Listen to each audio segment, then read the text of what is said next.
everybody, hello, welcome to the Wine with Jimmy channel. Thank you so much for stopping by. Something has piqued your interest here, and it's the wines of Georgia, the wonderful wines of Georgia. We're on this multi-part series on part 6 now, looking at the key grape variety of Rkatsiteli. So there you are, that's the list of this mammoth series on the great, the charming, wonderful wines of Georgia.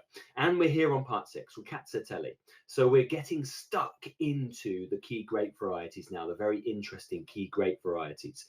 I really want to hear from you if you've tried Rkatsiteli, maybe in the European style, maybe in the Kvevrey amber style, or if you've just been to Georgia, or you've tried another Georgian wine, or you have experienced their wonderful hospitality and gastronomy. Please do get in touch. It'll be lovely to hear from you. You can comment on this video below.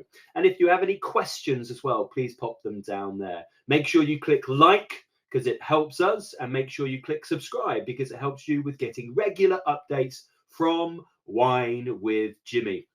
And if you are the social media inclined kind of person, you'll see all of the handles at the bottom of every slide, and that's a way you can also communicate with us. Okie dokie, let's look at the world of Rkatsiteli, and we're starting to talk initially about the key area that we find it. Rkatsiteli is found more to the eastern part of Georgia in an area called Kakheti. Here is the northern part of the Kakheti wine area, where we find the Alaverdi Monastery, which has been making wine since about 600 AD, which is absolutely crazy. Now, in the Kakheti PDOs, the quality areas, we'll tend to find Rkatsiteli being produced on its own or blended with the likes of Kikhvi, Kizi, or maybe Mutsvani Kehkuri. So there's a few varieties you might find it multiply blended with. Recent DNA studies have been done, this actually back in 2010, where we have found out that Rkatsiteli is in fact very closely genetically linked to local wild grapevines, suggesting a possible direct domestication that allegedly took place centuries ago in and around the Le Gorge area. Loads of history behind this. And of course, if we think logically about the movement of what we call Vitis vinifera today, it really did come from Mesopotamia across to here to Georgia, Turkey, those kind of areas, Armenia, across to Phoenicia, so where we would say today the Lebanon zone, and then across the Mediterranean. So it's logical that this has a really extensive history behind it. A little bit about its etymology and also what we find Rkatsiteli within Georgia. So we know it's an old variety, and it makes up around 50, that's 50% of all Georgian vine plantings. That is a lot. It is the major cultivar in this country. Now, it's used in wines produced by the traditional Georgian methods. That's the skin contact, Kvevrey styles, those kind of methods. Plus, it's made in a more modern, industrialized European style without those skin contacts, making fresher examples. It is the principal grape, remember, in Kakheti. Now, Rkatsiteli roughly means red stem. So we see the first bit, Rkach means stem, the vine cane, and Tsiteli is the red. So this is why it's the grape with a red stem. It has cylindrical, medium-sized bunches with medium-sized oval berries, and it can take a pinkish hue when it is in an area with dry farming. There is a pink Rkatsiteli, Rkatsiteli Vadisperi, and it's a mutation which is known since just after the Second World War. And it was noticed in Mukuzani that some of the bunches had turned into a pink, so a little bit like the story of Traminer to Gewürztraminer. a green grape going towards a mutation of a pink grape. And there are wines made from pink Rkatsiteli which have a very pink, pale hue to them. So do look out for that, of course. Grape growing characteristics furthered here. It's a late budding variety, typically at the end of April, and it's also late ripening, so typically mid-September to mid-October.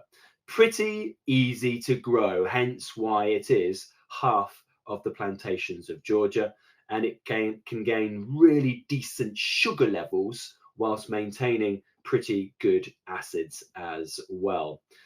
It's fairly versatile. You'll find it on a mosaic of different terroirs and geology and soil types.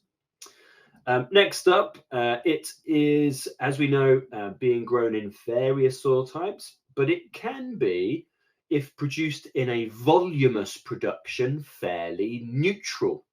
It's most expressive on calcareous soils, so in areas like northwest Kakheti, so in Sinandali, also Vazibani and Mukuzani, those zones. The high plantings in Kakheti are relatively low risk, hence why we find quite a lot of them. We know as it's quite really unfussy as to which the site it's grown in. And it's also quite resistant to downy mildew as well. Other things we find here as well, we know it's resistant to downy mildew, but it can be susceptible to the fungal diseases such as downy mildew in the western areas. So places like the Black Sea towards the Imereti. So that's why we find dwindling amounts of it in the west, but huge volumes of it towards the east. We know it's late budding, so it's resistant to frost. It's also fairly hardy with good storage of wood with those red stems, so good carbohydrates behind it. So fairly decent resistant variety. So we are going to always talk about the grape varieties being produced in what we call a European style versus a Kvevrey style, which can potentially be amber as well, depending on skin contact. The European style then is one that we are assuming has little or no, typically no skin contact, and is made maybe in a more industrial scale. Not always, of course, there are certainly boutique artisanal producers of Rkatsiteli as well. So if it's made like a normal wine, say like a Chardonnay in France, a Sauvignon Blanc, and usual style wines, we will find that we'll get these kind of characteristics. So citrus, quince, and apple characteristics. Normally there is no malolactic conversion, and that's to really protect its kind of freshness behind it. Maybe it might see oak. There are certain expressions, but it's generally quite a small percentage. Usually these wines are drunk quite young. They have a yellowy green color to them, and then sort of converting to golden as it ages, and it's typically very dry. It can also be blended with the likes of the more aromatic Mutfani varieties, and as I mentioned at the start of this presentation, maybe even the likes of Kisi and Kikhvi as well. So we do see it being commonly blended because it's fairly neutral. It might make the base of a wine, and then it might need a more aromatic variety like the quite floral and spicy Kisi or the Kikhvi, which gives it a bit more sort of character and depth and sweetness of fruit behind it. But of course, many Rkatsitelis are made in a Kvevrey style. Kvevreys, which we'll discuss in a lot of detail throughout this course, are the types of clay vessels made very traditionally in Georgia, and wines typically are fermented in them and then further stored in them. Very traditional method. Now, when Rkatsiteli is produced in a Kvevrey, you will find that, of course, the wine is more powerful. You will find there is a moderate tannic grip typically because of the skin contact, but good acidities to balance that out, because we know Rakatsiteli has very vibrant acids. And then all of those wonderful developed characteristics, notes of caramel, honey, dried apricots, spices like paprika, nutmeg, and also things like stone fruits, so things like apricots themselves and things like peaches or nectarines.